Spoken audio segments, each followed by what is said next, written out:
Hey folks, welcome to the DarkHorse podcast live stream number 182. I am Dr. Bret Weinstein. This is Dr. Heather Hying.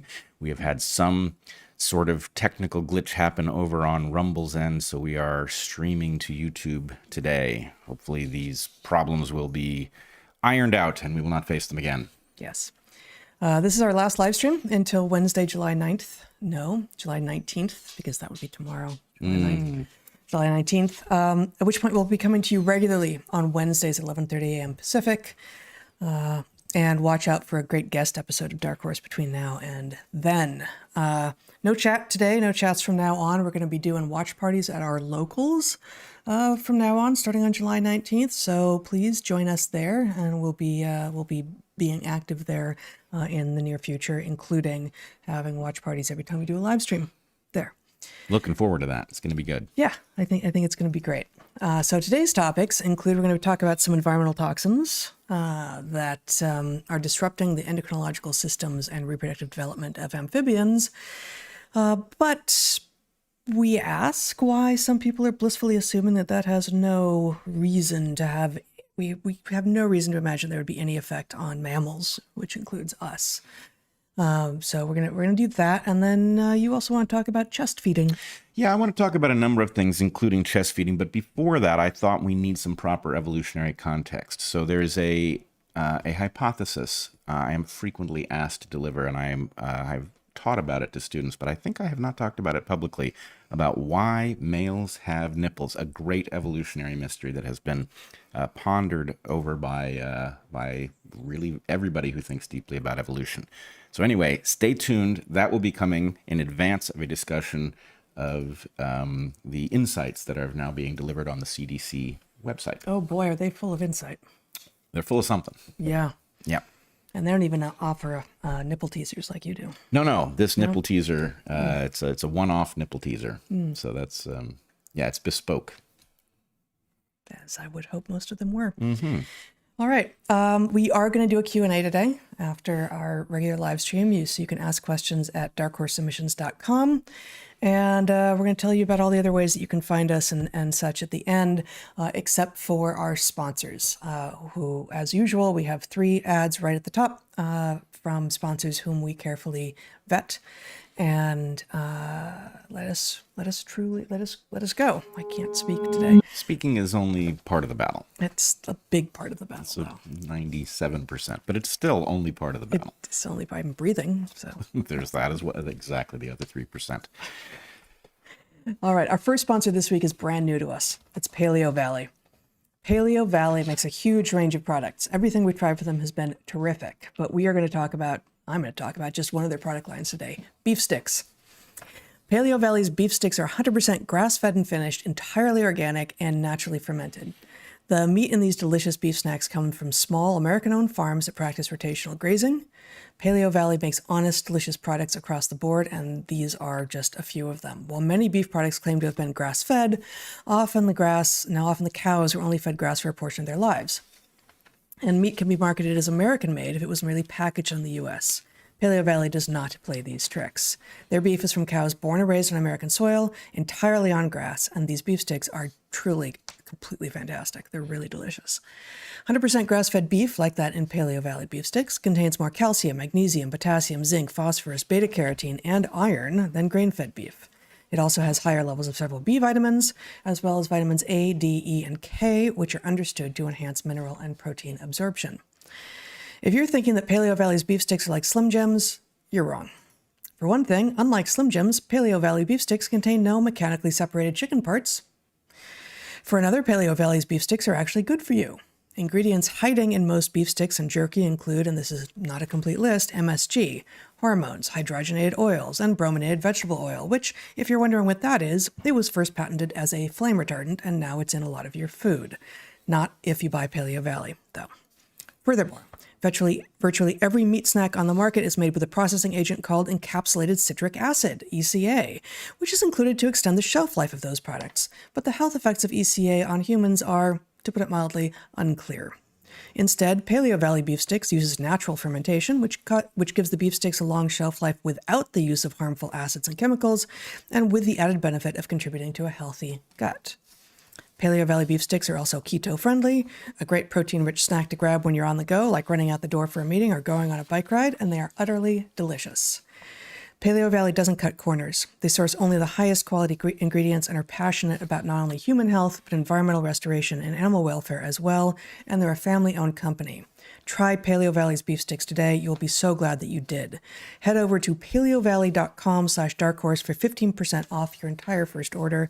That's Paleo Valley, PALEOVALLEY.com/darkhorse for 15% off your entire order. You won't be sorry. Yeah, they are really good, and so good. It is an interesting experience to look at a beef stick and not have to think, what's actually in that? Yeah, no, it's really fantastic. And a beef stick made of beef. That's the innovation here. A beef stick made of beef, entirely organic spices, naturally fermented. The beef is actually from cows that we're eating what cows are supposed to eat. Yep. From beginning to end. It's a great product. Awesome stuff. Delicious and good for you. Our second sponsor this week is MD Hearing. We have friends and family who have hearing loss. There's a good chance that you do too. While we don't have need for hearing aids ourselves, we have a good friend who does, and we asked her to assess MD Hearing's newest product carefully and honestly. She did, and her testimonial is at the end of this ad. MD Hearing makes high-quality, simple, and effective hearing aids for a tiny fraction of what most hearing aids cost, helping bring audio clarity and capacity to people who might not otherwise be able to afford it. MD Hearing was founded by an ENT surgeon who made it his mission to develop a quality hearing aid that anyone could afford. He kept the price low by simplifying the product, removing several rarely needed components. MD Hearing's new Neo model, that's NEO, costs over 90% less than clinic hearing aids. And the Neo is MD's smallest hearing aid ever. It fits inside your ear, and no one will even know it's there. Other features include rechargeable batteries that last up to 30 hours, and water resistance in up to 3 feet of water in their Volt Plus model. You don't need a prescription, which also means there's no middleman, another cost-saving measure. MD Hearing is now offering high-quality rechargeable digital hearing aids for only $149 each when you buy a pair. That's $300 for a pair of hearing aids. Here's the newest testimonial from our friend who has substantial hearing loss and who relies on hearing aids. We asked her to try this product, and this is what she said. I tested the Neo, the new in-the-ear canal hearing aids offered by MD Hearing. I was a bit skeptical, since I've never liked in-the-ear canal models, preferring the stability of over-the-ear sets. They were surprisingly comfortable and stable, staying put without coming loose, even when I wore them to exercise.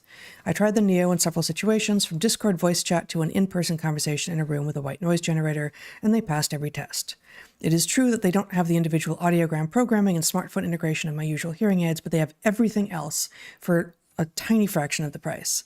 They provide an absolutely stunning level of quality for pennies on the dollar. So, if you want MD Hearing's smallest hearing aid yet, go to mdhearingaid.com and use promo code DarkHorse to get their new buy one, get one deal. They are $149 each when you buy a pair. Plus, DarkHorse listeners receive a free extra charge in case $100 value. Head to mdhearingaid.com, that's MD Hearing, HEARINGAID.com, and use our promo code DarkHorse and get their new buy one, get one $149 each offer when you buy a pair. Our final sponsor this week is Uncruise Small Ship Adventures. Shouldn't that say Small Ship Epic Adventures? Maybe. I think it should. Okay. Uncruise explores by sea and by land. They have boats that hold orders of magnitude fewer people than most cruise boats, and they take their passengers to some of the world's most magnificent places. Panama and Costa Rica, Galapagos, the Sea of Cortez in Mexico, Alaska, even our own backyard, the San Juan Islands. The small boats Uncruise uses allow passengers to get real deep experience. Their largest boat can accommodate a mere 86 guests. Their smallest holds 22. These trips aren't about dress codes or glitz. People crammed cheek by jowl, unable to experience anything about where they are.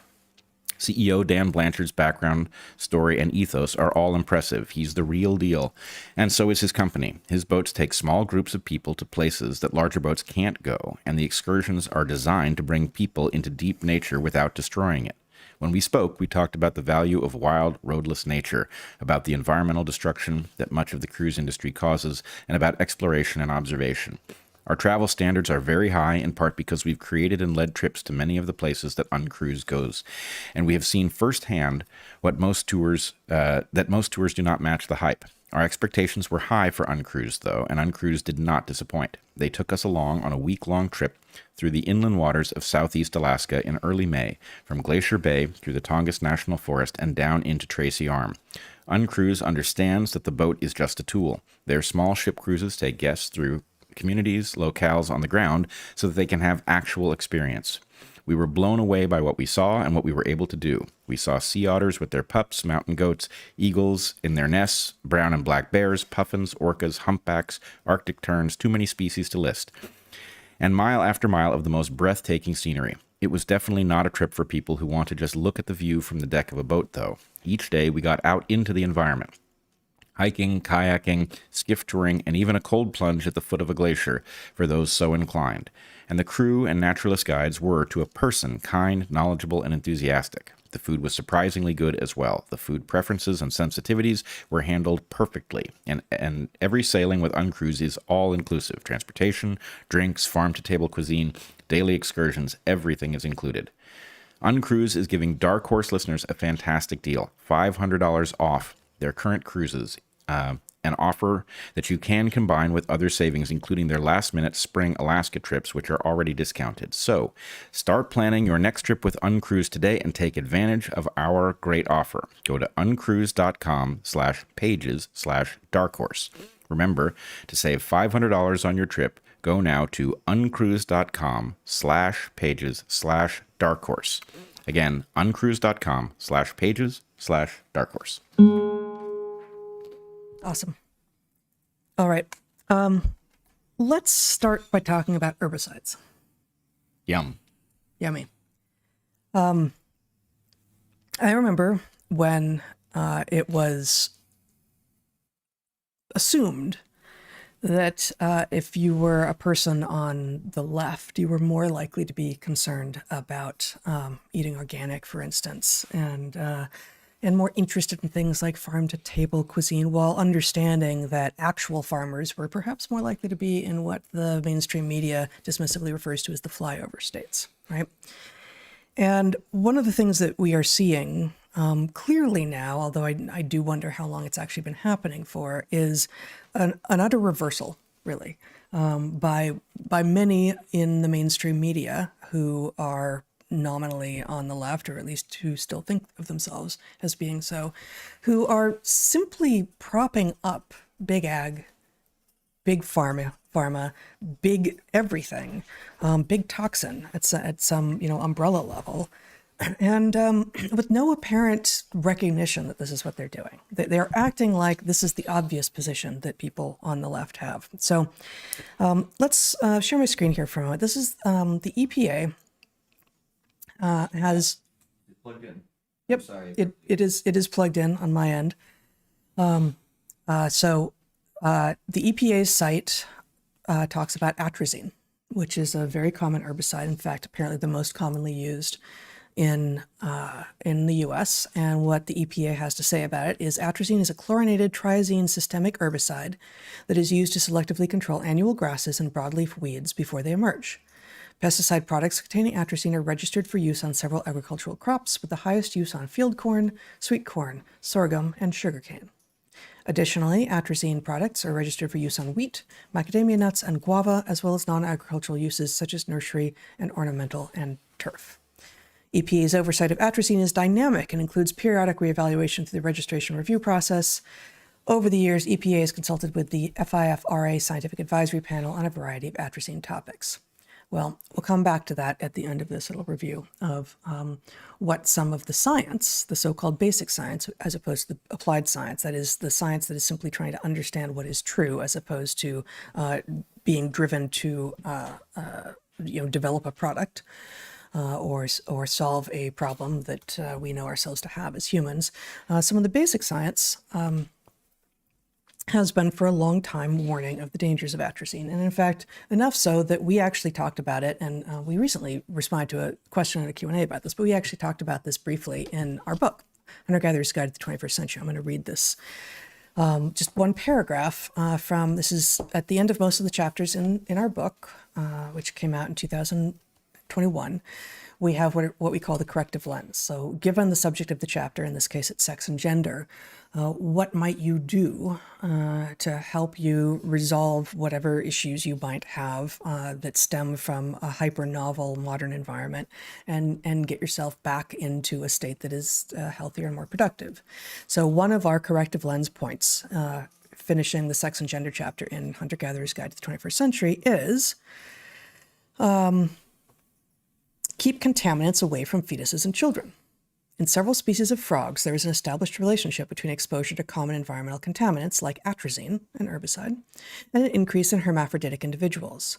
While sex determination in frogs is different than in humans, we will not be surprised if it turns out that some of the modern confusion around sex and gender ends up attributable to widespread endocrine disruptors in our environment.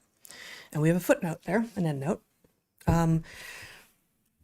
pointing to two research papers published in, 2002 and 1998, which I'm going to talk about a little bit here, which is, one of the research papers is from the excellent Tyrone Hayes, a researcher out of, I think, Berkeley, if I remember correctly, who I was lucky enough to see at a conference sometime around then, late 90s, early aughts.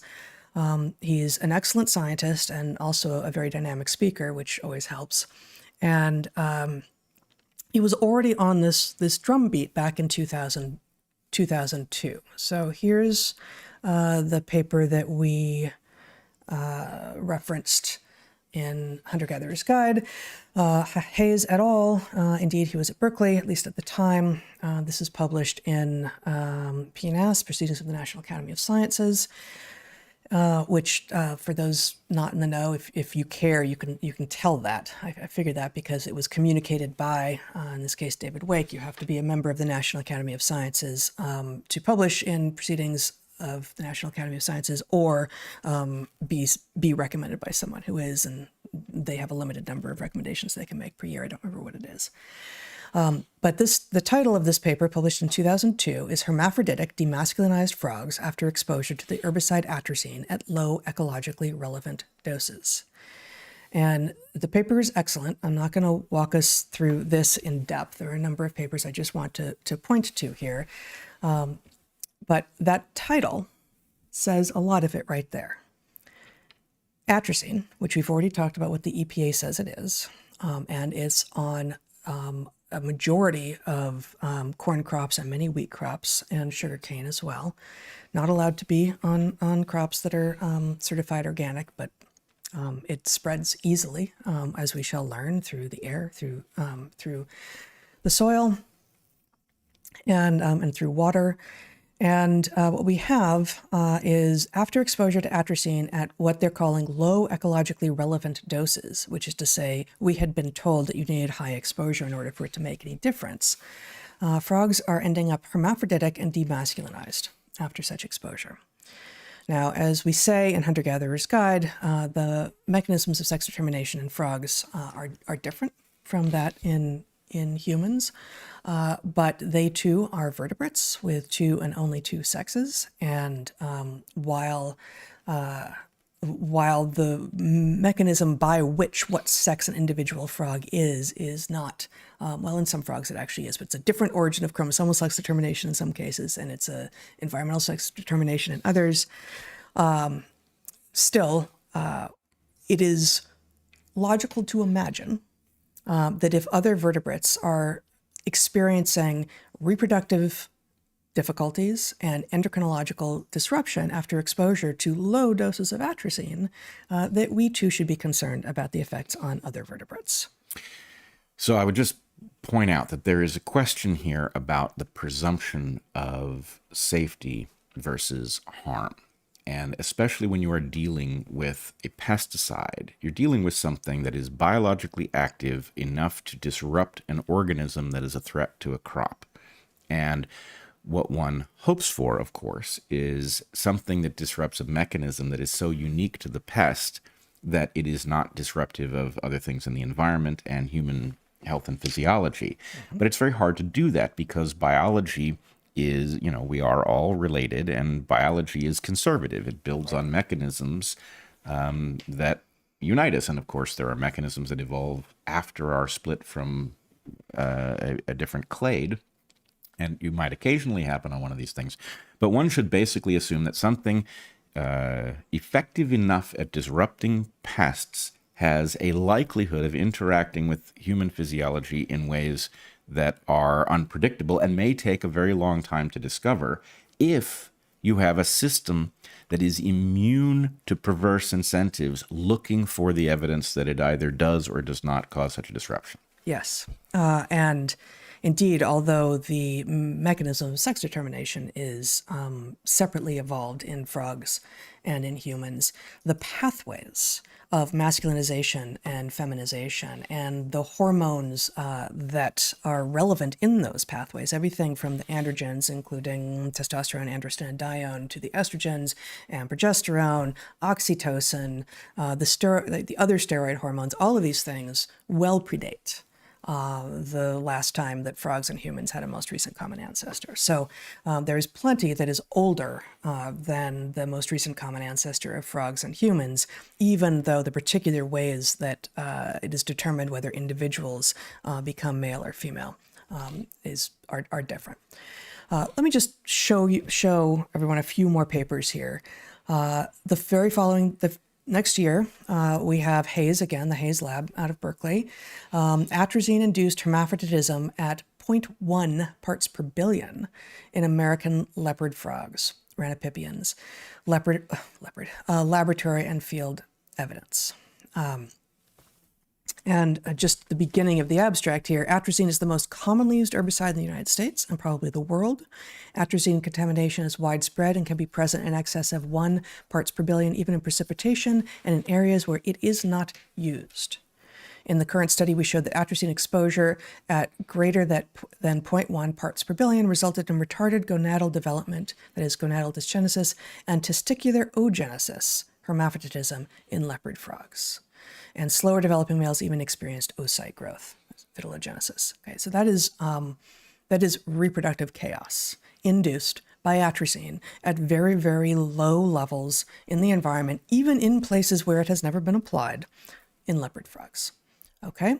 That's such an important and non-intuitive point, is that the degree to which these things atomize into the world and exist at very low levels, that is to say, you might not detect them, but that doesn't mean that a biological system will not be disrupted by them, because these biological systems are very sensitive to things that are designed to be disruptive in insects. Exactly. So the other paper that we referenced in Hunter-Gatherer's Guide, in just like really a side comment about this, is Reeder et al. From this was 1998, a few years earlier.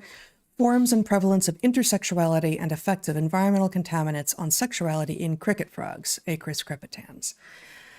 So this is a different species, indeed a different family of frogs. These are hylids, these are tree frogs. And just here's one true thing. They say the process of sex determination and the influences on sex determination are not understood for this species. We are unaware of any reports that Acris crepitans experiences intersexuality or undergoes a sex reversal as a normal part of any of its life stages.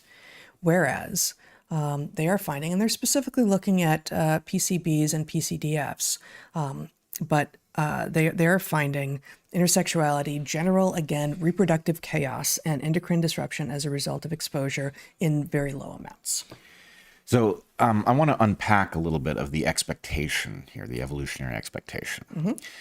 You've got plants, right? A biological clade that has an insect problem, because plants are autotrophs. They take sunlight and they turn the carbon in the atmosphere into structural materials.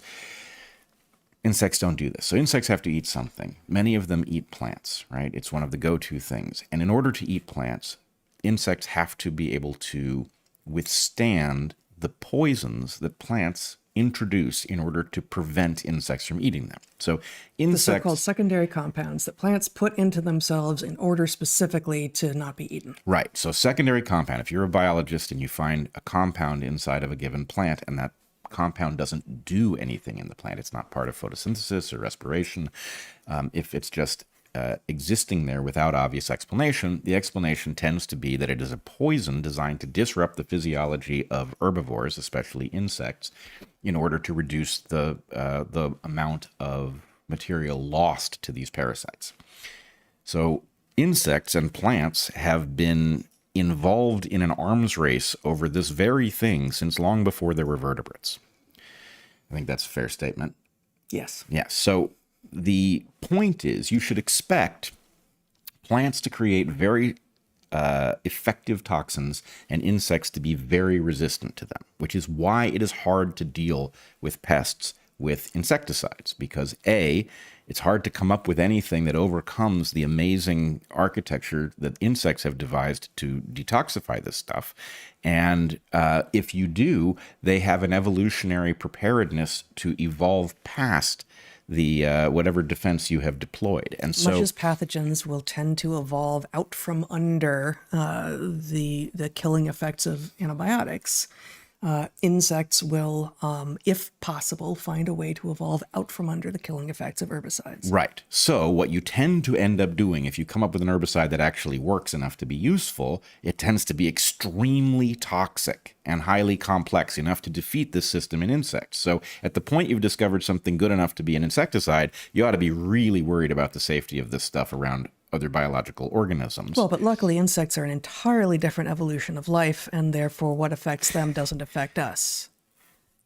Would that were true. Would that were true, which actually, there's an echo in here of Jordan Peterson's often misunderstood point about lobsters. His point is you've got a very ancient system that deals with serotonin, that this is a conserved molecular intermediary in a process that is old enough to go back, so that we find it in lobsters. And in this case, we find a lot of... Serotonin turns out to be one of the oldest hormones that we know. And in fact, the most recent common ancestor of lobsters and humans both had serotonin. Right. Yeah. So in any case, chemical insecticides are hard to produce. Why? Because the world has been engaged in an arms race between plants and insects forever, and that arms race prepares the insects very well. So yes, we have some ability to do stuff in a lab that plants have a hard time doing, but the ability to do something worth doing that is safe for other creatures is pretty minimal. And, again, bad enough if you have regulatory agencies that are completely free to discover the harm and forbid the use of stuff that's actually bad for people and the environment. If you have captured entities, then you're just at the mercy of companies who will make billions of dollars producing these molecules that are not safe for people because they do work on crops, and that's where we're going to find ourselves. Yeah. Let's talk about the capture after we finish talking about the science. Sure. So this still from this Reader et al. Paper from 1998. So, and I include these older papers in part because that's what we cited, but also to indicate for how long research has been going on that is sending up the signal that says, beware, these are not as safe as we are being told they are, right?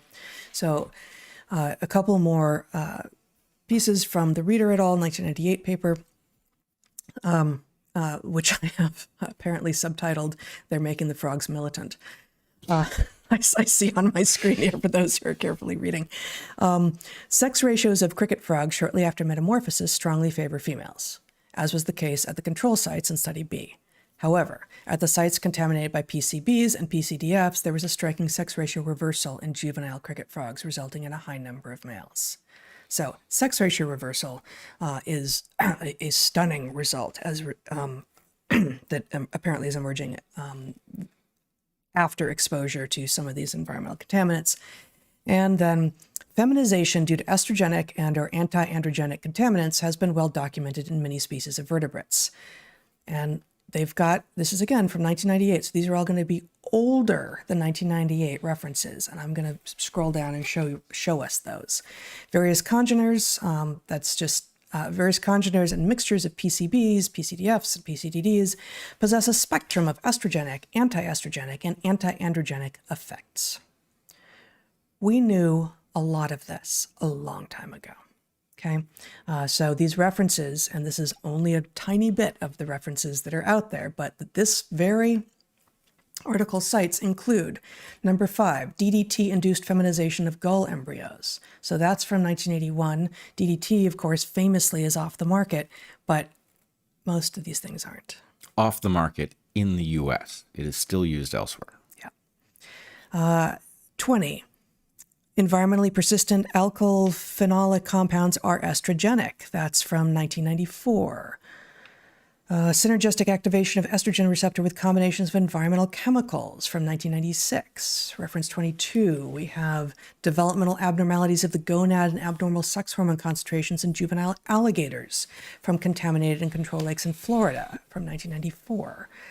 Reference 23, published in Nature, persistent DDT metabolite PPDDE is a potent androgen receptor agonist.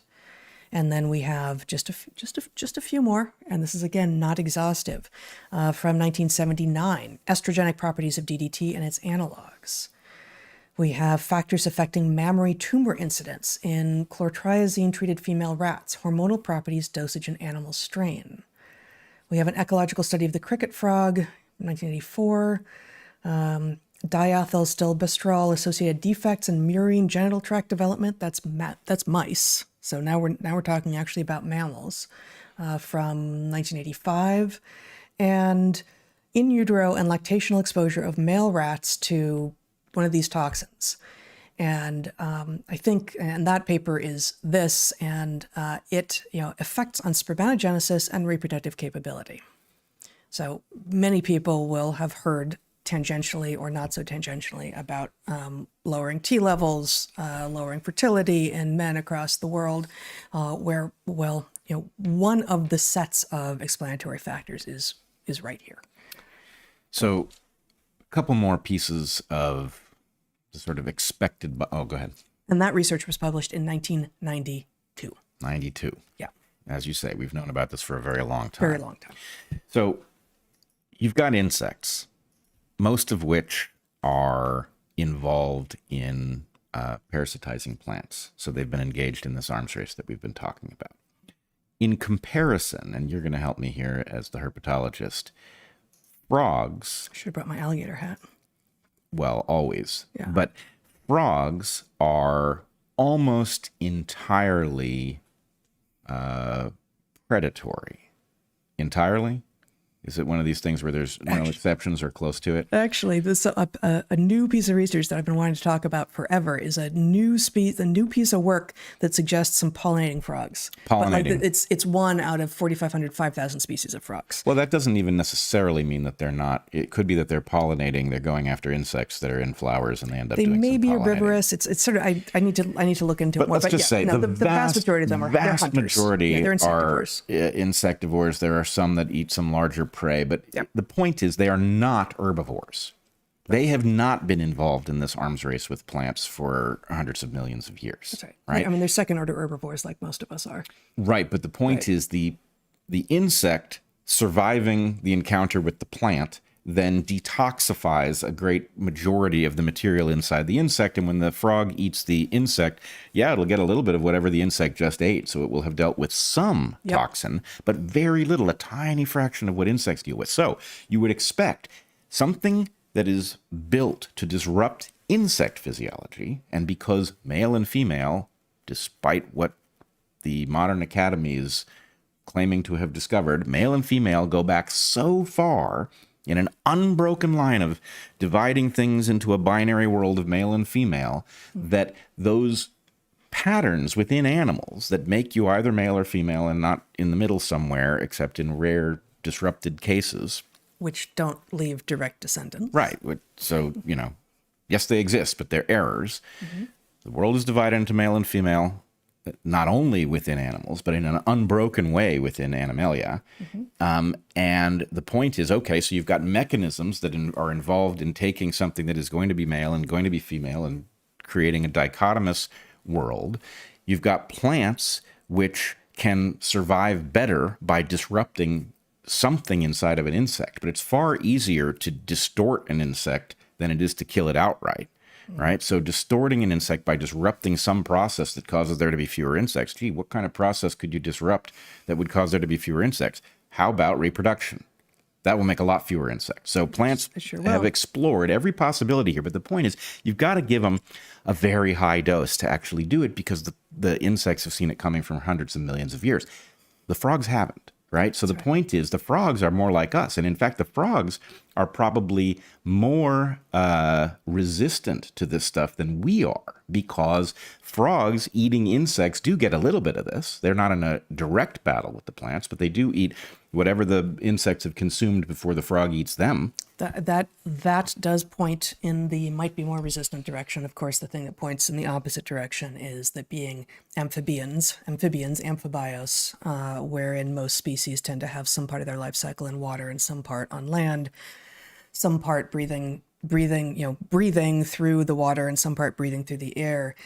If either system is contaminated, they are likely to show the results of it. Yes. So, but I would also point out, though, that we actually don't know how that plays out, because yes, you and I are not absorbing this stuff from our skin unless we're directly contacting it. Presumably, some things do oddly cross the skin, but presumably we're not getting very much that way. We're much more likely to get a dose of it, on an apple that we don't wash, or, you buy a fruit salad somewhere and they didn't wash it because it doesn't pay for them to put in that kind of work.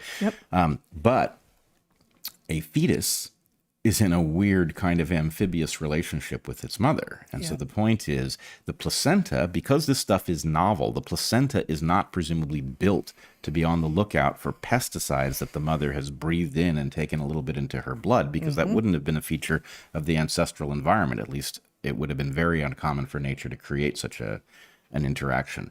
But a mother who breathes the stuff in or eats materials that have this stuff on it that wasn't washed, the fetus is in a very sensitive position, because presumably the one thing that would protect it, the placenta, just isn't built for that job in this case. There's no way selection would have built it to do that job. Because it hasn't seen it coming. Because it hasn't seen it coming. Right. That's right.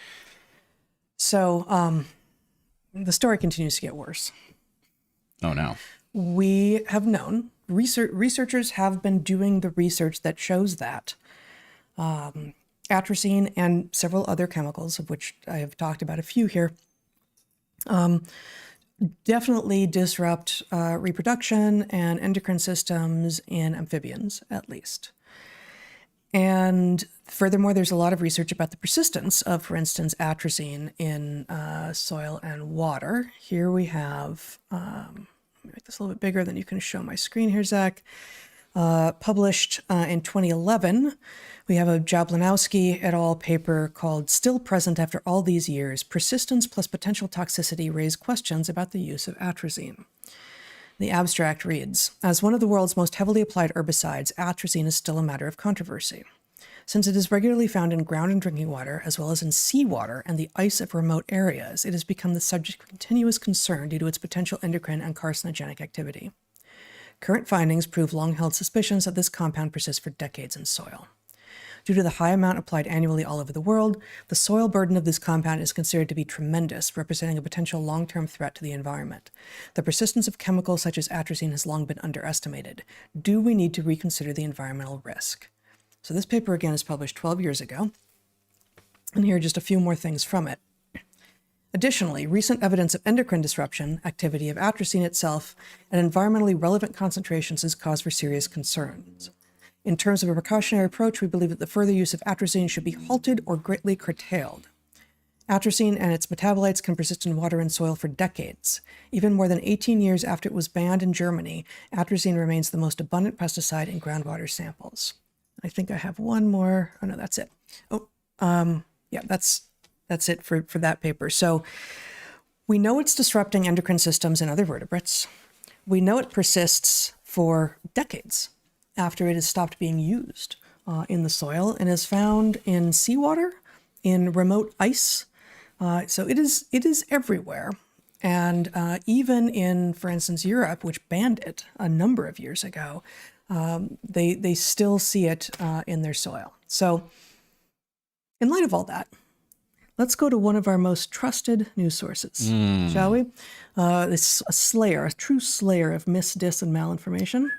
Yep. Who's this going to be? Upholder of truth, liberty, and apple pie, I imagine. I mean, it being apple pie with just a Hint of atrazine. Just a hint of atrazine because it's got wheat. It's probably got some corn. It's got apples. I don't know if you're allowed to use it on apples, but you're allowed to use it on corn and wheat. So, and they do. I am talking, of course, about the New York Times. Yes. This week, man, New York Times. This week, the New York Times published yet another hit piece on RFK. Okay? 5 noteworthy falsehoods Robert F. Kennedy Jr. has promoted. A longtime vaccine skeptic, Mr. Kennedy is leaning heavily on misinformation as he mounts a long-shot 2024 campaign. Thank you, New York Times, for protecting us from his misinformation. There are 5 falsehoods that they talk about in this article. We could talk about all of them. We're just going to talk about the one that's relevant to what I'm talking about today, right? So we go down to, he has made baseless claims about a connection between gender dysphoria and chemical exposure. In an interview last month with Jordan Peterson, a conservative Canadian psychologist and public speaker, Mr. Kennedy falsely linked chemicals present in water sources to transgender identity. A lot of the problems, he had said, we see in kids, particularly boys, it's probably underappreciated how much of that is coming from chemical exposures, including a lot of sexual dysphoria that we're seeing, he said. He referred to research on an herbicide, atrazine, in which scientists found that, quote, it induces complete feminization and chemical castration in certain frogs. Yes, it does. But, the New York Times continues, no evidence exists to indicate that the chemical, typically used on farms to kill weeds, causes the same effect in humans, let alone gender dysphoria. And according to the Centers for Disease Control and Prevention, quote, most people are not exposed to atrazine on a regular basis. Well, we know for sure that the CDC is either just wrong or flat out lying. And with regard to the research that does not exist, no evidence exists to indicate that the chemical typically used on farms to kill weeds causes the same effect in humans. Well, let's just see about that, shall we? My God. Okay, so I simply did a search on Google Scholar for atrazine human health effects. I got many thousands of hits, many thousands of hits. One typical paper, and we'll go to the site here in a minute, but and I'll post this. But one typical paper finds that sure, there are some concerning cancers and endocrinological effects that some research has found to be associated with atrazine. Yeah, but it's really not that bad. Atrazine disappears really quickly from the environment and from you, and the research wasn't as strong as it seems. Anyway, signed, yours truly, I kid you not, the Society of Chemical Industry. That is who is putting out this work. Okay, so here it is. This is published in the journal Pest Management Science. Okay, Pest Management Science, which I don't know if I can zoom in here really well, but you will see that their tagline is "Where Science Meets Business." That is literally the tagline of the journal where this piece of garbage research was published. Okay, so give me my screen back here for just a minute, Zach, while I find, oh no, here we go. So here it is. Here is their site, the Society for whatever I called it. Pest Management Science is the International Journal of Research and Development in Crop Protection and Pest Control. Look at that banner. Look at that banner. Are you interested in receiving this SCI journal? You too can have your crops sprayed with a crop duster and everyone will be happy and dead in no time. I mean, I have a lot more to say, but go for it. Well, no, I unfortunately have to issue a retraction of a connection that I drew in the beginning of this segment. Okay. It's a weed killer. Everything I've said about insects is true, but it is not relevant to a weed killer. You would have to do the analysis differently, which we could, but so nonetheless. Atrazine is an herbicide. Yeah. But the insects that are eating the atrazine weeds are not happy either. Yeah. Right. So there's plenty of insecticides out there. Most of what we're talking about is atrazine, which is an herbicide. Certainly again, this is the pest management. The journal is called Pest Management Science. It used to be called, though they recently changed the name of the journal to Pest Management Science from Pesticide Science. They just called it that. It was called Pesticide Science, the journal, published by the Society of Chemical Industry, whose tagline is literally "Where business meets science," or was it "Where science meets business"? I don't remember. "Where science meets business." So sorry. So it strikes me, I don't know anything about this publication, but based on what you've presented about it, it seems like an analog for the phony fields surrounding grievance studies. right? You've got a bunch of fields that pretend to be doing science and revealing new things that we didn't know about the way humans function. And it's what I've called idea laundering. Yep. But here you've got business laundering the dirty details of the compounds it's pumping into the world that and their disruptive effect. So the point is, okay, so industry has created, a nonsense field or the equivalent in order to make its products look safe so that people can muddle any argument that is delivered. And, they literally are creating the journals in which the people whom they fund can publish scientific research that comes up with the conclusions that they need them to come up with in order to keep dumping and pumping this crap into the environment that we all share. And we know that whoever controls the press controls what is published. And in science, whoever controls what is published controls what research is done. And therefore, the New York Times' naive, sycophantic, insidious, and disgusting claim that, what do they say exactly? Baseless claims about a connection between gender dysphoria and chemical exposure. There's no evidence. Well, there's no evidence in part because the places that are publishing any, the research that would be relevant here will not publish such evidence. And it's true. I don't find the absolutely 100% clear research that demonstrates this connection, but then those people who want to do that research aren't getting funding. Right. I mean, it's very much like in, say, 2022, when we were beginning to see a few preprints and a few papers that were finding some problems with the mRNA vaccines for COVID, all of which to a paper said, but these vaccines are still the best thing you can do for COVID. It's don't hurt me walls in a different place. It's okay, we still believe what you're telling us, but we did find this one little tiny problem.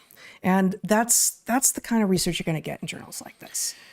And it has a unfortunate echo in another place to the exact same pattern where, okay, here you've got the New York Times in exactly the place that the people who used to read the New York, our parents who read the New York Times at the Sunday breakfast table. I read the New York Times. Of course, but my point is, at some point you start reading the New York Times and you think, what the fuck is this, right? But back in the day, before the what the fuck is this era, the New York Times would have been expected to be concerned about pesticides in the food supply, in the environment, etc. And the point is that expectation is being disrupted here by a higher priority, right? Yep. The corruption of the Democratic Party must be maintained against anything that threatens it, and Bobby Kennedy Jr. threatens it. And so the point is, the New York Times will now embrace whatever position undermines Bobby Kennedy, even when his position would be a traditionally liberal position. So hold on. Yeah. The echo is that this sounds a lot like Eric Topol, who actually fought to delay the release of the vaccine so that Trump wouldn't get credit for them, right? The point is, Eric Topol, who's so very concerned about people suffering from COVID, was actually cynically delaying this thing for political reasons. Here you've got the New York Times cynically disrupting a obvious argument about the hazards of pesticides for political reasons. And the point is, well, is anything sacred? Is there any principle that you will adhere to even when somebody that you politically fear, says it, right? Right. Yeah. And it's even worse than that, but I think Zach has something to say. Yes, well, someone in the chat reminded me, you will want to remember, Dad, that Kennedy's term for these idea laundering scientists is biostitutes, which is exactly what they are. It's not science, it's paid service to create a scientific article for something. It is what it is. To create an illusion of science. Yes. Europe actually the European Union banned atrazine back in 2003. That's 20 years ago. And here, show my screen one more time here. This is a 2006 article co-published by a research scientist and a lawyer. European Union bans atrazine while the United States negotiates continued use. So it was banned in 2003. This paper is published in 2006. It begins, atrazine is a common agricultural herbicide with endocrine disruptor activity. They just flatly state it. There is evidence that it interferes with reproduction and development and may cause cancer. There is. And the industry-sponsored research says, it's not that important. We don't really think it matters, but I don't know why. Although the U.S. Environmental Protection Agency, EPA, approved its continued use in October 2003, the same month the European Union announced a ban of atrazine because of ubiquitous and unpreventable water contamination. The authors of this paper, and I'm not going to read through all of it, but the authors of this paper reviewed regulatory procedures and government documents and report efforts by the manufacturer of atrazine, Syngenta, to influence the U.S. atrazine assessment by submitting flawed scientific data as evidence of no harm and by meeting repeatedly and privately with EPA to negotiate the government's regulatory approach.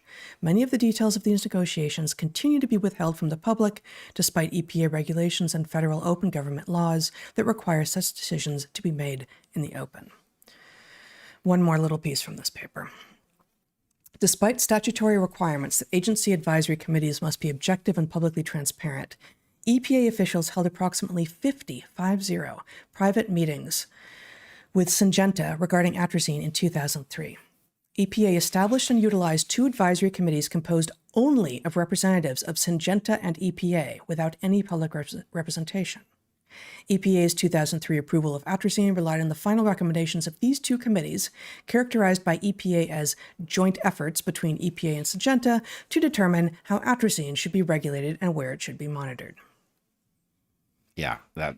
So, we're those of us in the public who continue to think that the people whose job title suggests that they are looking out for us, that they care about public health, that they recognize that their job in public health is about actually protecting the public's health as opposed to the profits of corporations. Those people who still believe that need to wake up. This has been going on for a very long time.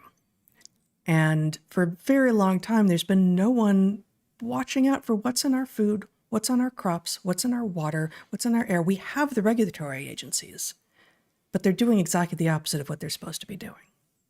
Yeah, we don't, it's a subtle distinction. We don't have the regulatory agencies. What we have is something that has hollowed them out and left them there so that we don't even, if you knew, as we know when we travel in other parts of the world, that there's nothing protecting us, we can at least take some steps to protect ourselves.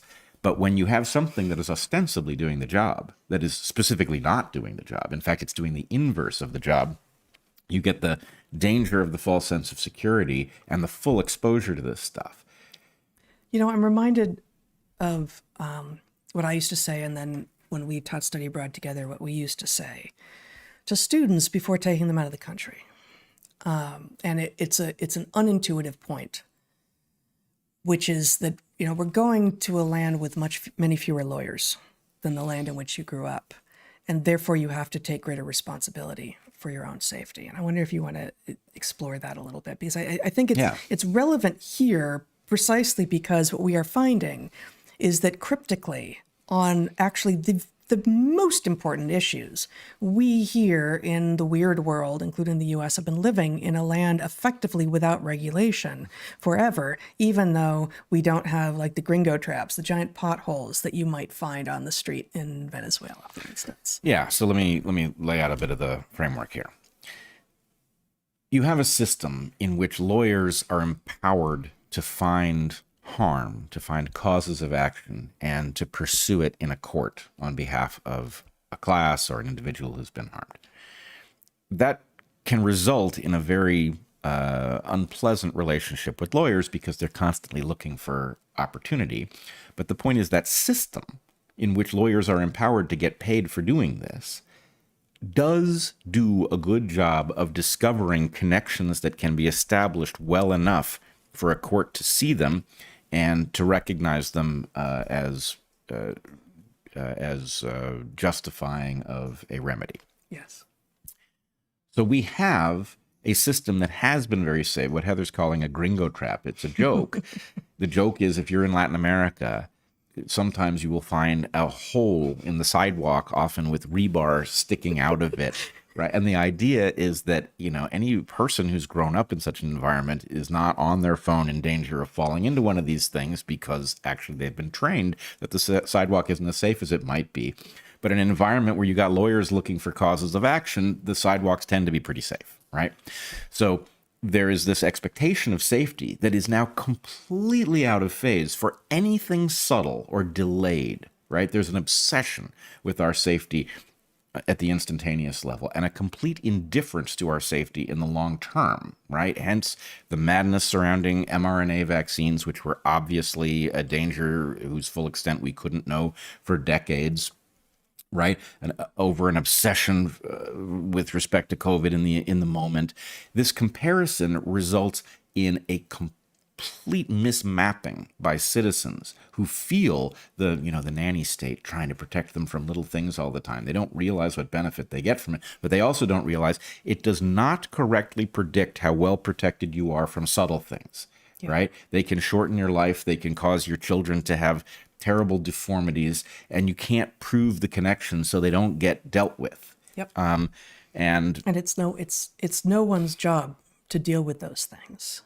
The regulatory agencies would have a very difficult, even if they were actually doing what they are supposed to be trying to do, would have a very hard time establishing causality. The politicians who would go after this are going to be long out of office before anything changes. And, frankly, it's a big part of the appeal of RFK, which is that, he is staunchly pro-human and pro-environment, and has been for a very long time, and is willing to look deep into what long-term trends are and say, you know what?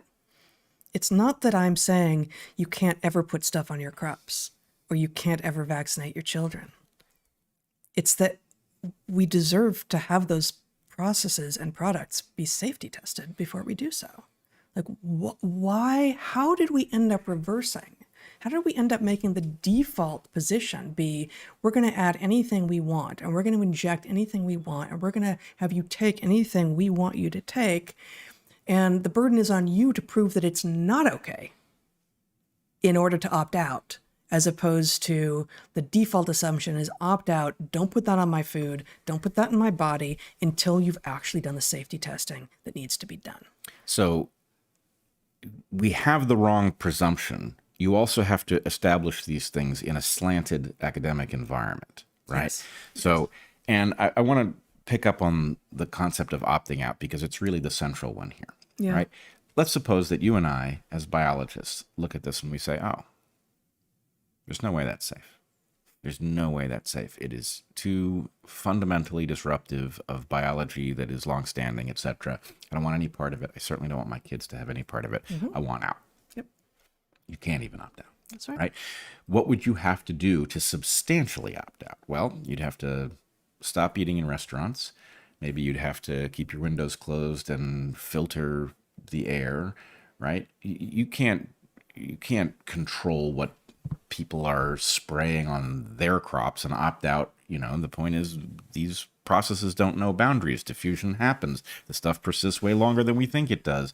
It moves around on animals who don't know that they shouldn't be eating something that was just sprayed. So there is no way to fully opt out at all. You can spend a huge effort and a lot of money reducing your exposure, which we do, right? Yep. We do this. And the point is, how effective do we actually... have been for decades. Right. Mm-hmm. So, yes, you can spend more for organic food, right?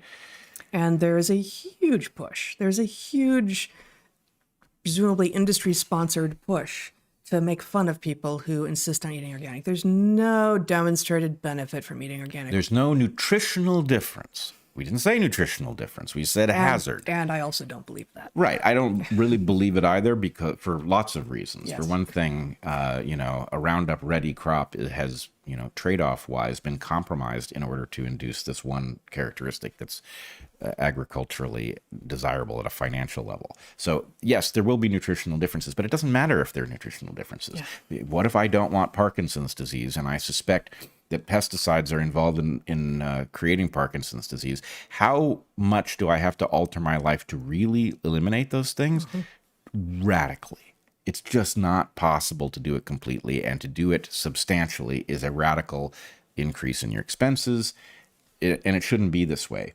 The fact is, the presumption, and we can get into the precautionary principle. The precautionary principle is logically the right thing. It is a bit difficult to instantiate well. It can be taken to an extreme that it could be onerous. It can be onerous, but logically speaking, it's the baseline, right? These things are dangerous until proven safe, and not the other way around. You will never get there in a world where those who have a perverse incentive can gain control over the academic environment, over the legislative environment, over the regulators, right? You just can't get there because their perverse incentive is concentrated. They can disrupt our ability to exert a rational control mechanism every time, and it's what they do, and it's making us unsafe, and we have no idea how much of the obvious ill health that the citizenry experiences. You just stand on a street corner, stand in an airport, watch people go by. Yes, they are living longer. How healthy do they look? What is causing that, right? We cannot protect people from this as long as the industries that make the profit have so much say over what the regulations look like. And yes, that's a very boring and tired point, but it's never going to be untrue. Yeah. Right? It's fundamental. No, and in this, we've said this before, and many others have as well, but we've become ugly. This is just one, admittedly subjective at the holistic level, measure of our collective ill health. But when we were growing up, almost everyone was attractive, and more so even in the 50s, right? And it's not true anymore, and it's sad. And this is not an attack on the individuals who find themselves having been, maimed is the right term. Maimed, having been, birthed into a world where there are not the full set of choices to actually opt out, when what we all should have been allowed to do was choose whether to opt in. Mm-hmm. And we have been disallowed from that across domain after domain after domain. Speaking of which, yes, you want to talk about chest feeding. Oh, no, I wanted to talk about nipples first. Okay. So we are regularly asked as evolutionary biologists, what is the explanation for male nipples? And frankly, I love the question. I will just say that I, as a female evolutionary biologist, have been asked that question probably less than 5 times. And you have been asked that question a lot, in part because you say that you think about it and you have an idea and all of this. But I do believe that this is more likely to be a question asked of a man with nipples. It's liable to be asked a lot of a man without nipples, but they don't exist. So we can't test that hypothesis. It exists as a pure thought experiment. That is not the alternative hypothesis, and you know it. I do. All right, but let's just say many, in fact, I think all evolutionary biologists have pondered this question at some point, and it's a wonderful one, which intersects very well with a concept. I don't want to drag people too deep into the weeds, but yes, you do. Decades ago, I came up with an adaptive test, a test to see whether a particular feature of organisms should be presumed to be a product of adaptive evolution or not. And the reason I came up with that was not because this wasn't obvious. I thought it was obvious, but because there was a battle in evolutionary biology over the question of whether evolutionary biologists were leaping to conclusions, imagining that various features of organisms were the result of adaptation, when maybe, there are lots of other evolutionary processes. Could it perhaps be the result of drift or whatever? So anyway, I came up with a test to free myself from that stupid question, which disrupts everything if you let it get away from you. And the test, basically... Can you just make a lot of arm gestures while you describe it? You want me to do a lot of arm waving? Yeah, I think you should. Okay. The test involves, it's a conservative test. It will miss some things that are actually the result of adaptive evolution.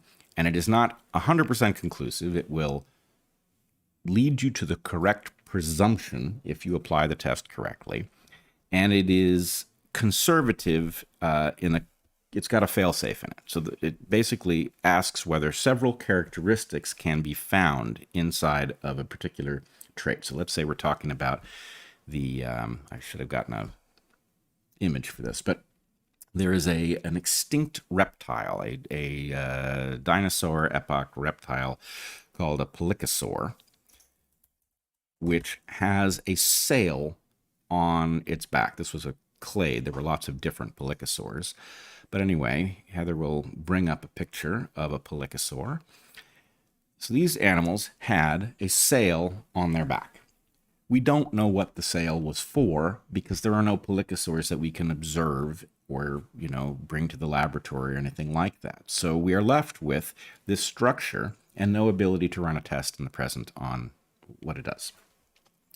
So my point is, yeah, it's true that we don't know what it does. One example of something it might do, it might be a solar panel that allows these animals to warm their blood by turning that sail towards the sun. But again, we can't observe them, so we don't know.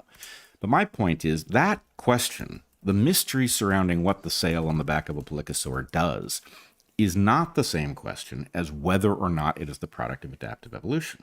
Obviously, it's the product of adaptive evolution.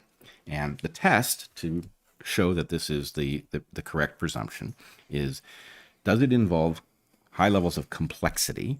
Biology, adaptive evolution is the only process that creates high levels of complexity. So is this complex? Yes, there will have been a developmental pathway that has produced this pelycosaur, a pelycosaur sail. It has a structure, it has bones, it has skin, all of these things that we can still detect in the fossils. So it has complexity. It has an expense. It's made out of materials, right? Materials that could be redirected, materials and energy that could be redirected to something else that would enhance the fitness of the creature. And it persists over evolutionary time, right? Complex, it has an expense, and it persists over evolutionary time. And my point is, if it were not producing a benefit to that organism that exceeds that cost, then over evolutionary time, it would be eliminated, right? And we wouldn't see it. Instead, what we saw is a whole clade of organisms, different species that had these things, which says that some organism that had less of one was not out competing those that had more of them. All right. So here's the reason that I like this nipple question. The nipple question passes, the male nipple question passes the adaptive test, right? It's not hugely expensive, but it is an expense. Nipples are made out of material. That material does not have an obvious benefit in males, but there's a complexity to it. That material and energy that goes into producing a male nipple could be redirected into other fitness-enhancing behaviors or structures. And so what the hell is going on? Given that male nipples are not useful in the feeding of offspring, why would selection not have economized these things out of existence long ago? Now, here's the hypothesis, which I have come to believe very strongly is likely to be true, but needs a test. The hypothesis is that if you have a mechanism, if you built into human beings or to any mammal, if you built in a mechanism, any Therian, that would remove nipples when the male physiology program had been triggered. Anytime something was going to be a male, you economized away the nipples. Then what you've got is a mechanism that turns nipples off. Once you've got a mechanism that turns nipples off, it can go wrong. Occasionally, a female who is otherwise reproductively capable will lack nipples and her children will presumably starve. And B, it creates a target for some, let's say, plant that you're eating to disrupt if it sees you as a parasite and is looking to reduce the level of parasitism. Can it disrupt that pathway now that that pathway exists? So the hypothesis is that the pathway is so dangerous, where milk production is essential to the raising of offspring, that selection has built in a resistance to economizing it away, so that no female is born without nipples, and therefore those offspring don't starve for the lack of the ability to feed them early in childhood. Now, again, this is a hypothesis. It has not survived a test so far as I am aware. I will say, a valid scientific hypothesis requires a test. It at least needs to be testable in principle, hopefully in practice, but at least in principle to be a valid hypothesis, something like, let's say, string theory, which doesn't provide a mechanism for testing it, not only is it not a theory, it's not even a hypothesis, right? It becomes a hypothesis at which it makes a test. So in this case, there may be better tests. I may come up with something more elegant and easier to accomplish, but I would say the correct test that I spot is if it is true that selection has actively protected nipples from being removed in males because of the danger that it would pose in females to have such a pathway, then we will find that there is a protective mechanism. In other words, the degree to which different genes are exposed to experimentation, evolutionary experimentation, varies. There are some genes that are highly experimental because they're involved in arms races, and there are other genes that are very conservative because disrupting them creates a cascade of bad effects. I would argue that we will find that the genes involved in the production of nipples have been given that protective characteristic that prevents experimentation with their elimination developmentally, and that is why we see them, right? And in fact, that would be the adaptive feature, right? The nipples would be a manifestation of that adaptation, which has moved nipples out of the experimental category into a highly conserved category of the genome.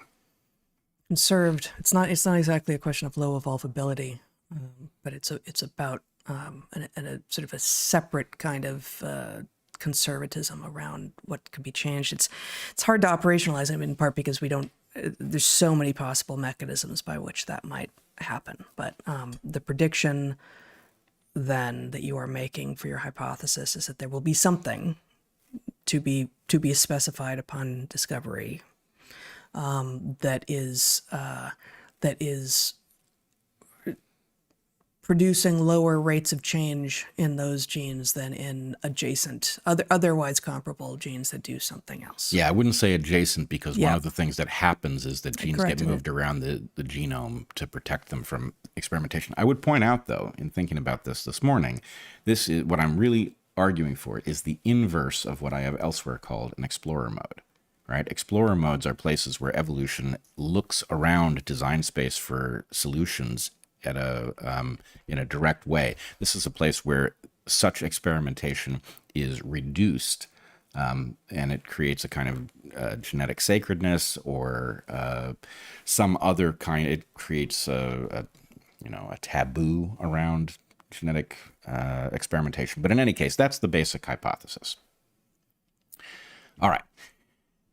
The reason that I raised that hypothesis has to do with something that I at least ran across yesterday, which is the CDC's entry in its glossary page.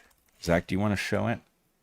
Okay, so this is on the CDC's site, Center for Disease Control, in their glossary. I think I can read it.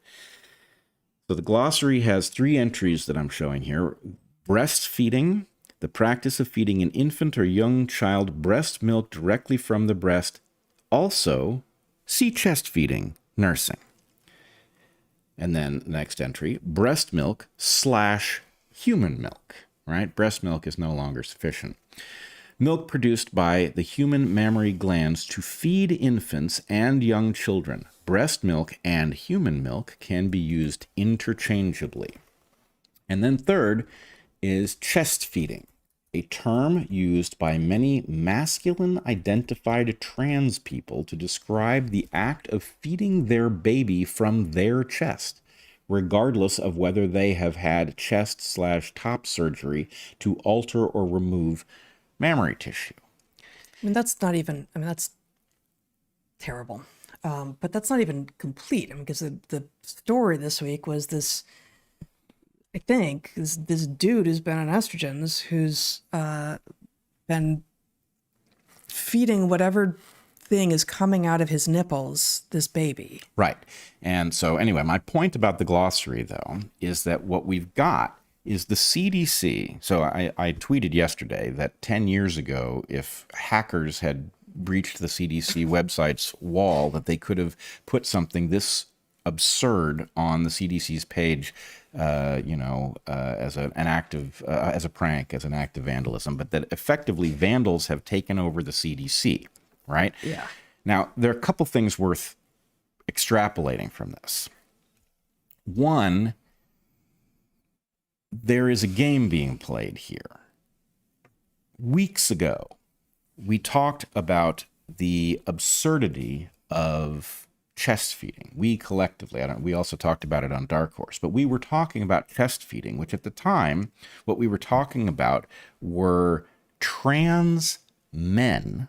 These are people born female who therefore have female mammary glands feeding their offspring, and the suggestion / coercion to call this chest feeding with the purpose of not offending such people. And to call them fathers. Right. Now, that's insane. Yes. However,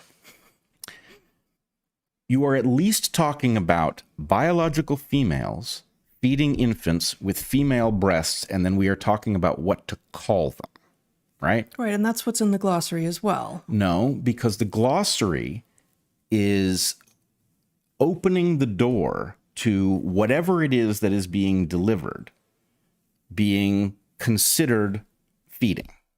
Can you show it to us again, Zach? I hadn't seen it before. Milk produced by the human mammary glands.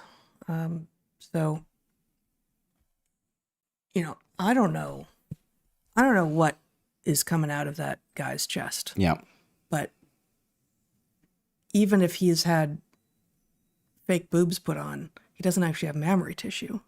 Well, I don't actually know. Do you know the distinction because, well, first of all, there is a case in bats. Yes. In which male bats have been shown to lactate. This is in the wild. Yes. This is presumably not the result of disruption. Remember what bat? It's a pteropodid, which is a megabat Yeah. from the old world, large fruit bat, flying fox. Yeah. And they have been observed to lactate and actually to feed offspring, I believe. So Yes, I the think that's question is whether or not breast tissue is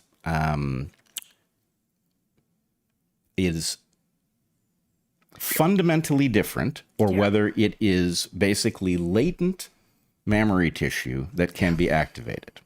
Yeah, I don't know. Yeah. So in any case, the idea that the CDC is broadcasting as if it is a scientific conclusion, this obviously political fact, and I would point out, with no apparent thought to the impact on the baby, right? This is the orientation here. Across the board, all of these things. The most defenseless members of society of all are just being completely disregarded. They're being disregarded here at a couple of different levels, right? We are talking, so breast is best, right? We have talked about the logic of why that is true, right? Mm-hmm. That's not a political assertion. That is a biological fact. Yes. Okay? So what we are talking about here is a case in which there might be an argument that breast is not best. Let's take the case of a female to male trans person who has an offspring, right? Now, that female to male trans person is liable to be on sex distorting hormones. So there is a question about whether the disruption to the baby actually reverses the normal logic of the superiority of breastfeeding. Right, but this is like saying we're going to fix some imagined or fix some real ratio that we would like to fix in college, whereas all of the discrimination that may have happened that led to that ratio happening at the K through 12 level. You're talking about someone who wants to feed their baby from their body. If they can do that, it's because they were gestating, probably. Mm-hmm. And that's that's the even bigger issue, right? Oh. That, no, I don't think that if you are a woman who is taking testosterone because you're confused about what sex you are, that you should be feeding a baby milk from your breast. But you definitely shouldn't have been gestating for 9 months either. And frankly, like over and over and over again, you've got at the just really broad brush level, you've got two kinds of effects of hormones. And I've said this before, and it's much more complicated than this, but somehow even this level of different kinds of effects is missing from all of the trans ideologues' arguments. Activational effects of, for instance, testosterone are those that have an effect in the moment, and at the point that you stop being on the testosterone, those effects will disappear. Organizational effects have effects that lay down pathways that establish anatomical and physiological realities that even if later the testosterone stops, the effects of it do not. They effectively organized, hence organizational effects, organized your body, your shape, your physiology, your anatomy in an irreversible way. If you have been on testosterone as a woman and you decide, oh, I actually want to become a mother, and you won't call it that because you're that kind of confused, but I want to gestate a baby, and maybe you have one of the better, but still, frankly, should be criminal gender doctors who says, oh, well, you should at least go off the testosterone while you're pregnant. Still, what is having been on testosterone? What are the effects of that going to be on your pregnancy? And once you're not pregnant anymore, presumably you're just allowed to go back on it, and then you're feeding that directly to your kid. So none of this is good for the child. So this was the point I wanted to get at. Yeah. The most fundamental thing in our book, we talk about love. We talk about what it is, and the most fundamental kind of love, the elemental kind from which all of the others are derived, is maternal love of offspring, right? Yeah. In mammals, that's where it starts, right? Now, the problem is, let's say that you were born female and you feel that your sex is at odds with your body. Well, you are either in a position that is your priority, in which case you should not be producing offspring, because actually this is inconsistent with the well-being of your offspring, and your obligation as a mother is to your offspring fundamentally. And so the point is, maybe you're born female, you feel male, and you say, you know what? Maybe I feel male, but my parental obligation supersedes that, right? And I'm going to just suck it up and deal with the dysphoria, and I'm going to live as a female, right? And I'm going to do right by my offspring. Or the point is, actually, I can't live like this, in which case, then don't have a kid, right? Because the point is, what do you mean you feel male and you want to have a baby, right? Like, no, that's inconsistent, one. And B, your obligation is to the baby, right? Parents sacrifice for offspring, period, the end. That's what parenthood is. Yeah. And if you can't sacrifice... And you can choose not to be a parent. Right. And do. But once you've chosen to be a parent, that is your priority. Right. Now, this then raises that other issue that you were talking about, which I guess we don't have a screenshot of, but this person, this male who had, quote unquote, transitioned to female, who was nursing an offspring, and I could find it. I don't know if we want to see it or not, but yeah. Well, in any case, people can certainly conjure the idea of a person, a born male, transitioned to female, nursing a child, or nursing is the wrong term, but engaging in behavior that looks like nursing with a child. And give a thought for a moment to, do you want me to show that? Yeah. I don't know. You don't think so? I don't know. I don't. Yeah, I don't think anything about this person is sane. Yeah, no, it's insane, and maybe not. And actually, here's the reason we mustn't, I would argue. That baby is going to grow up and face a world in which people have looked at this image and politicized it. Yeah. And that baby did nothing wrong. They have been harmed by a society that has rules against people gratifying them sexually with children, right? Very important rules, fundamental rules for a reason, right? And then we have somebody engaged in some kind of pantomime, a man appearing to nurse a baby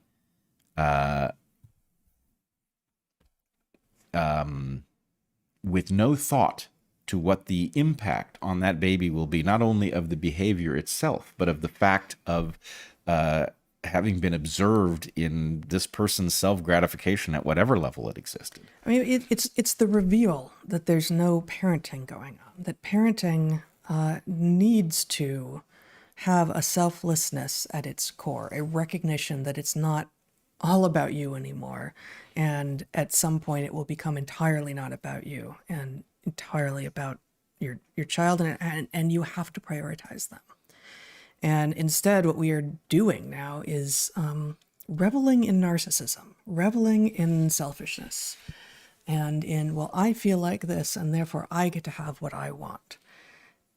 And that's just not the way either reality works or society is supposed to work. And society isn't working, but it's increasingly the way that society is being forced to sort of chug along until it finally dies. So I want to connect the two topics that we've covered today. There's a behavior that I would call, getting your foot in the door. Okay. So weeks ago, and literally it was weeks ago, we were discussing the absurdity of chest feeding in the form that somebody born female transitions to male and then breastfeeds an offspring, and that we have to call it chest feeding for some reason, right? Yeah. That is an absurdity at the linguistic level. Right? It is a tiny fraction of the absurdity at the biological level of a person born male who then pantomimes breastfeeding, even if they're leaking at the breast somehow because of some hormone they've been taking. Yeah, right? There's some drugs apparently that can promote such discharge. They can promote a discharge, but the point is that ain't feeding. Right. But my point is, once you carve out the idea that, we used to say breastfeeding, but that's disrespectful to some fraction of the population. We must now call it chest feeding in order not to disrespect certain people. Oh, you're calling it chest feeding? Hey, guess who else has a chest?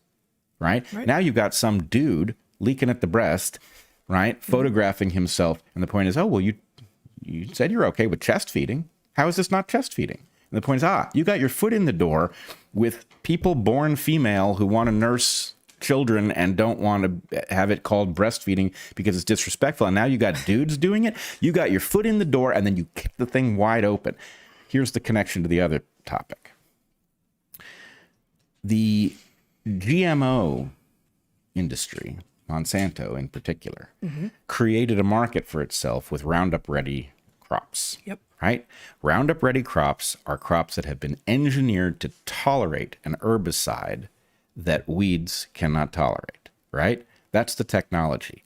That technology involves spraying this stuff early in the life cycle of crops. Yep. Right? It's not safe, but it gives a lot of time for the thing to degrade in the sun. It gives a lot of time for it to be washed off the plant so that at the point that you eat, if you sprayed it on early so that the plant erupts from the soil, gets a jump on the weeds, and then it doesn't, once it's a mature plant, it doesn't need that jump on the weeds. So you're not spraying it late. And then, a cucumber emerges from the vine, right? The point is, how much of that herbicide does the cucumber have? Some. It shouldn't. That's bad. But it's a tiny fraction of what would happen if you sprayed it on the cucumber. Now, here's the point. Roundup Ready crops got GMOs through the door, and the particular Roundup compound into the agricultural space. Yeah. At which point, it was discovered that it could be used as a desiccant. That's right. And you could spray it on wheat. When do you do that? Oh, at the end, after the wheat is dead, right? So that it doesn't get mold. You keep it dry by spraying Roundup on it. Well, wait. You just sprayed it on something we're going to eat. It's the opposite of the cucumber, where the cucumber didn't get sprayed because the plant was early in its life cycle when you did the spraying. And now you're spraying it on something that we're actually going to grind up and turn into loaves of bread, right? Who said that was safe? The point is, in the mind, you kick the door open with Roundup ready crops, and then the point is, well, it's the same compound. You said we could spray it on the crops, right? So now we're going to spray it on the freaking wheat. And, it's like, okay, chest feeding by someone born male is linguistically twice as dumb as chest feeding by somebody born female who's transitioned to male. It is biologically 200,000 times as dumb. Yeah. Right? Mm-hmm. This is the same thing. Spraying Roundup on your cucumber patch early before there are any cucumbers, that's dumb. Yeah. Spraying it on wheat at the end of its life cycle to keep mold from growing on it. The very wheat that will be turned into the bread that you eat. Yeah, that's orders of magnitude more dumb. But the point is, you kicked the door open, after you got your foot in, and the point is, mentally, it didn't seem that different. So whatever. That's how it happened. Yeah. How are you going to stop it? There's so many things to worry about. Just trust them. I know there's Roundup. I know it's not good. Well, it's not one thing. You're doing two totally different things, right? Yeah. It's like the difference between, a glass of water and a lake. You probably could drown in a glass of water, but you're more likely to drown in a lake. I think moderns would be more capable of drowning in a glass of water than people 100 years ago. That might be. Yeah, totally. I think we're creating, among many other disabilities, the ability to drown in amazingly small bodies of water.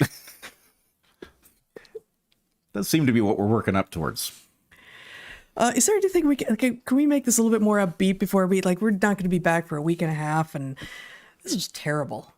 I mean, this just like everything here, the endocrine disruption that we are doing across the board, and as it turns out, atrazine is an herbicide. It's not explicitly targeting an endocrine system of another animal, but there's plenty of actual toxins that we are spraying on things in order to get at the so-called pests, the pesticides that are actually endocrine disruptors that we are also just, spreading across our landscape, into our soils, into our water, and we can't evade it. And the New York Times takes a mocking tone and says, there's no evidence that even, it messes with frogs. But there's no evidence that could possibly have any effect on humans. Have you guys ever thought scientifically for half a second? Like, in any way? Do you in fact believe in evolution?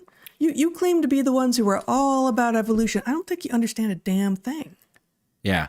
Well, anything. This is a basic failure of our educational system, and it comes at different levels, but. We meet people all the time. I wasn't good at biology. Well, I know what happened to you. Yes. You had a bad biology teacher who didn't know what they were doing, and they tried to make you memorize the Krebs cycle, or they overly focused on, yes, kingdom, phylum, etc. Yeah, memorization. Memorize the 20 amino acids. Right. Memorize them. Memorize them. Memorize them. It was boring, and it contained who wants to do that? No power, and you probably didn't get a good grade, and you felt like you weren't good at doing biology. But the result of all of that is that people do not... they are denied the benefit of understanding what they even are, right? You're a walking miracle in a world of other miracles. And you in order to appreciate that fully, you need to understand the biology. And even better, if you understand that miracle came about without a miracle worker, right? Yeah. So people are denied that value, which is a tragedy, but it is mentally crippling because you do not intuit the degree to which your body is capable of dealing with all of these insults. But the cost of the insults is massive. And, again, back to the idea of what happens if you stand in an airport and just watch people walk by and ask yourself, how healthy do they look, right? How many people have to pass by before I see somebody and say, actually, that person is just attractive in the sense that we used to mean it, right? We are paying a huge price for things that we don't see, and the New York Times and all of its, petty little companions in the what used to be called journalism are still beating the same drum. Yeah. Where it's, you can't prove that's what did the harm. It's like, okay, but why aren't you interested in what did? Right? Precisely. We've got a rise in all of the indicators of poor human health. And there is very little evidence for any one particular thing that has changed in the 20th century being the cause for any of them. Because how could there be? Because everything changed at once.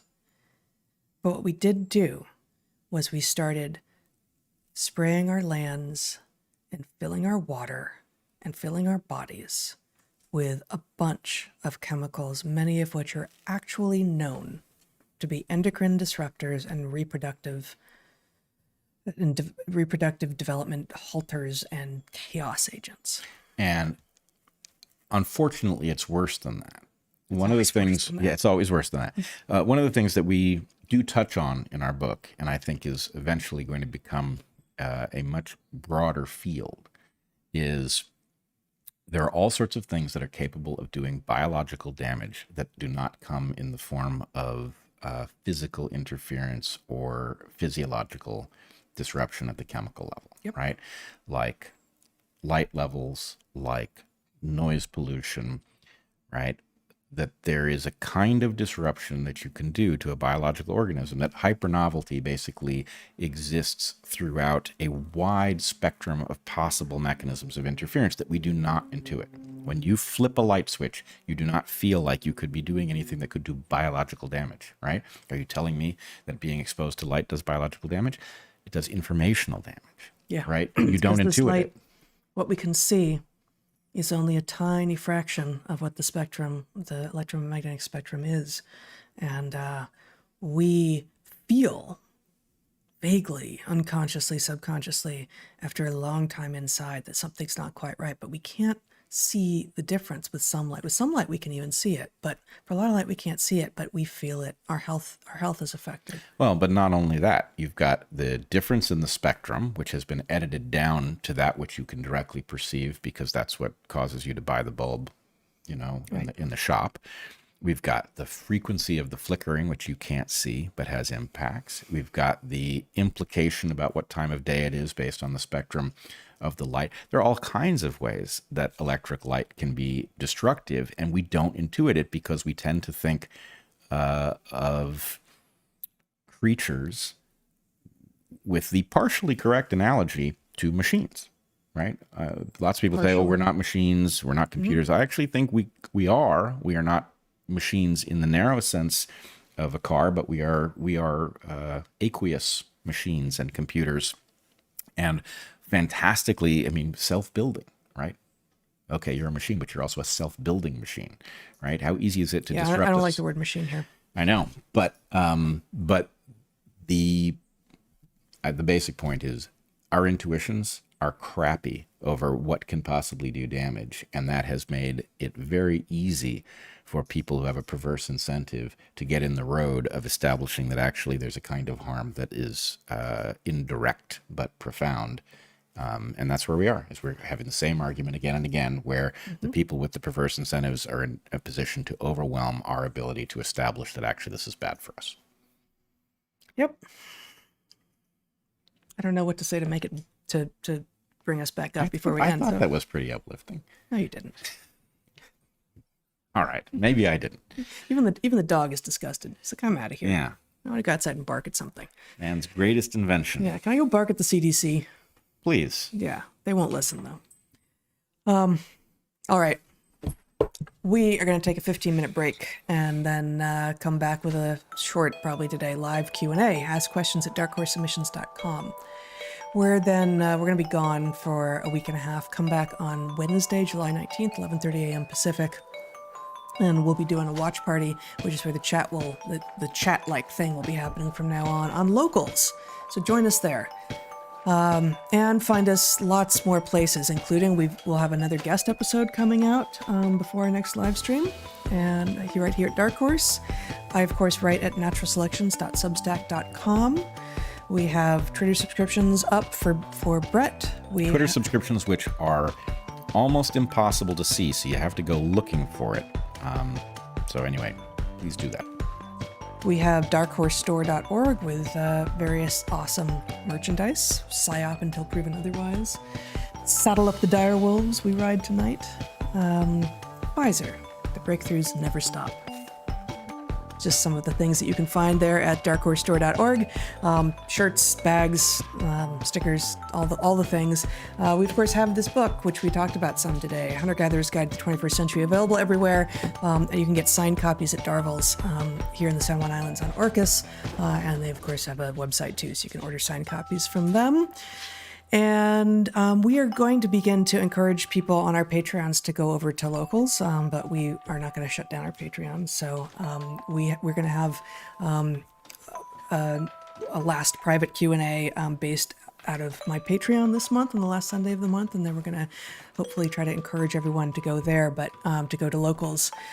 But we've got on our Patreons access to the Discord channel. We've got at the higher tier levels access to conversations that you have on the first Saturday and Sunday of every month. And lots of great conversations. People sitting around the virtual campfire talking and agreeing and disagreeing and everything in between. Non-toxic, hypoallergenic, grass-fed conversations. I can't promise that, actually. You can't? No, I can't. All right. I promise. Once again, check out our wonderful sponsors. This week, that was Paleo Valley, MD Hearing, and Uncruise. Links look for in the show notes. And we are supported by you. We appreciate you subscribing, liking, sharing. We've got this channel here at Rumble. We've got YouTube. And of course, if you listen on Spotify or anywhere else, you know that we appreciate your appreciation, and that if you hear something that particularly resonates, do share it with someone who you think would appreciate it or benefit from it. Until we see you next time, be good to the ones you love, eat good food, and get outside. Be well, everyone.